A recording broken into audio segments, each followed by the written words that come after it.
यहाँ आदरणीय राजरानी रावत जी हम लोगों के बीच में लोकसभा की प्रत्याशी हैं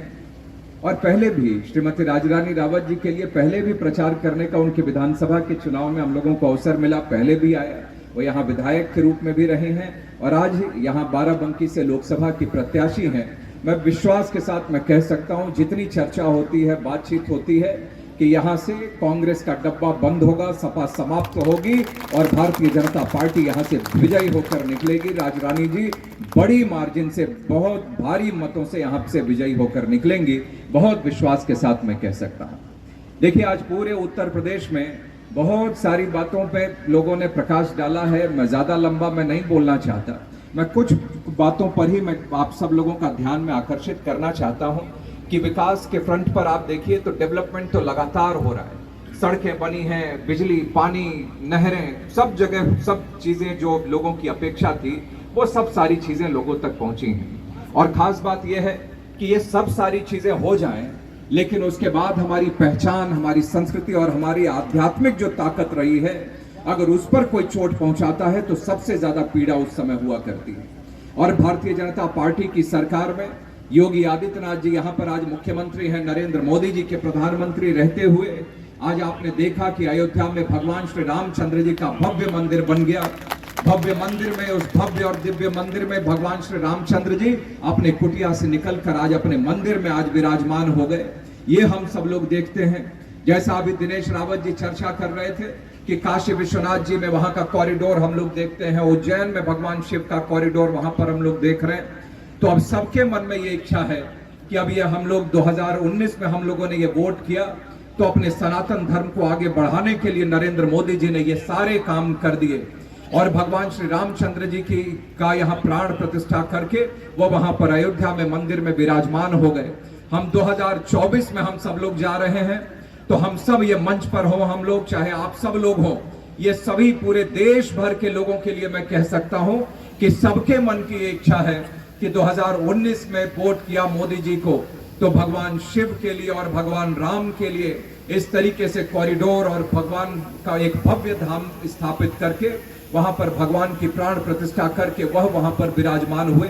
और अब सबके मन की इच्छा यह है कि 2024 में अब एक बार फिर से नरेंद्र मोदी जी को, राजरानी जी को यहां से सांसद बना दे, मोदी जी को एक बार देश का प्रधानमंत्री बना दे। तो हम सबके मन की इच्छा यही है कि अब भगवान शिव और राघव के बाद अब मथुरा में माधव भी अपने भव्य धाम में वहां पर विराजमान हो जाए जाकर, यह हम सबके मन की इच्छा है। और आप यकीन करिए कि इस बार 2024 में आप सब लोग यह वोट करिए, आने वाले समय में हम सब लोगों को वह भी दिन अब दूर नहीं है जब मथुरा में भगवान श्री कृष्ण अपने भव्य धाम में विराजमान होंगे और हम सब लोग वहां पर दर्शन करने के लिए जाएंगे। और आप देखिए कि कैसे जब विपक्ष की सरकार थी, ये सपा, कांग्रेस, बसपा वालों की सरकार थी,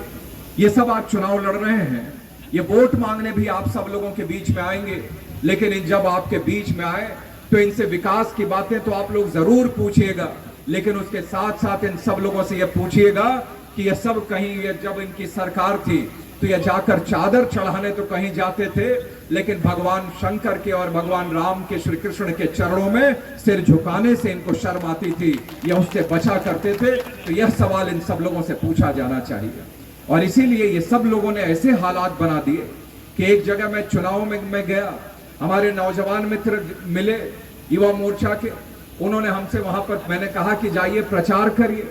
तो वो सब नौजवान लड़के मुझसे कहे कि भाई अभी तो हमारे पास भाजपा का पटका नहीं है, भाजपा वाली टोपी नहीं है, भाजपा का झंडा नहीं मिला, पैम्पलेट नहीं मिला, तो कैसे हम लोग सड़क पर निकल जाएं, कैसे लोगों को समझ में आएगा कि ये भाजपा के हम लोग हैं। मैंने कहा कि इसमें आप बिल्कुल भी सोचने की जरूरत नहीं है, ये कांग्रेस और सपा वालों की वजह से इस देश में ऐसे हालात इन लोगों ने बना दिए हैं, क्योंकि ये आतंकवादियों के मारे जाने पर ये कांग्रेस, सपा, बसपा के नेताओं की आंखों में आंसू आ जाते हैं। जब हमारे जवान देश के प्रतिकूल परिस्थितियों में हमारे देश की रक्षा भी करते हैं और उसके बाद निकलकर जब उरी और पुलवामा जैसी घटना होती है तो एयर स्ट्राइक और सर्जिकल स्ट्राइक करके पाकिस्तान को मुंह तोड़ जवाब भी वो दिया करते हैं। झंडा, पटका, पैम्पलेट लिए आप सड़क पर सिर्फ भारत माता की जय, जय श्री राम का नारा लगाते हुए आप ऐसे निकल जाइए, जनता अपने आप समझ जाएगी कि यह जय श्री राम बोलने वाला, भारत माता की जय बोलने वाला ये कोई सपाई बसपाई कांग्रेसाई नहीं होगा। यह होगा तो सिर्फ और सिर्फ भाजपाई होगा। अपने आप लोग यह समझ जाएंगे। ये हालत इस समय यहां पर इस देश में इन लोगों ने बना दी है। और देखिए, हम लोग तो आज नरेंद्र मोदी जी के लिए वोट मांग रहे हैं। ये एक बार यहां पर इस बार जो बाराबंकी में भी आप लोग जो राजरानी रावत जी के नाम के आगे कमल के फूल के निशान पर आप लोग जो वोट करेंगे, वो राजरानी जी को तो यहां से सांसद बनाएगा ही, वो कमल का फूल की सरकार तो बनाएगा ही, लेकिन आप सब लोग जो यहां पर कमल का फूल, भले ही नरेंद्र मोदी जी बनारस में सांसद का चुनाव लड़ रहे हैं, लेकिन बनारस में तो उनको वहां पर बनारस की जनता उनको सांसद के रूप में चुनेगी। लेकिन राजरानी रावत जी के नाम के आगे कमल के फूल पर पड़ा हुआ आपका एक एक वोट, वह नरेंद्र मोदी जी को तीसरी बार प्रधानमंत्री बनाने का काम भी करेगा। इसीलिए मैं आग्रह करना चाहता हूं कि राजरानी जी को पड़ा हुआ एक एक वोट, यह नरेंद्र मोदी जी को पड़ा हुआ एक वोट होगा। और यह सही मायने में नरेंद्र मोदी जी को एक बार देश का तीसरी बार यह प्रधानमंत्री बनाने के लिए आपका वोट होगा। मैं आप सब से और हम लोग, हमारा देश, हम सब लोग तो नरेंद्र मोदी जी 140 करोड़ लोगों को अपने परिवार का सदस्य मानते हैं, परिवारजन बोलते हैं, परिवारजनों को अपने वह संबोधित करते हैं। हमारा देश तो नरेंद्र मोदी जी को प्रधानमंत्री बनाना चाहता है, लेकिन पाकिस्तान भी किसी को प्रधानमंत्री बनाना चाहता है। और आप सब लोगों को यह जानकर खैर ये आश्चर्य नहीं होगा, क्योंकि ये कांग्रेस की और सपा की नीति तो हमेशा अपने देश के बजाय ऐसा लगता है कि पाकिस्तानियों की चिंता करते हुए ज्यादा वो चिंता करते हैं। तो इस समय हमारा देश जहां एक तरफ नरेंद्र मोदी जी को प्रधानमंत्री बनाना चाहता है,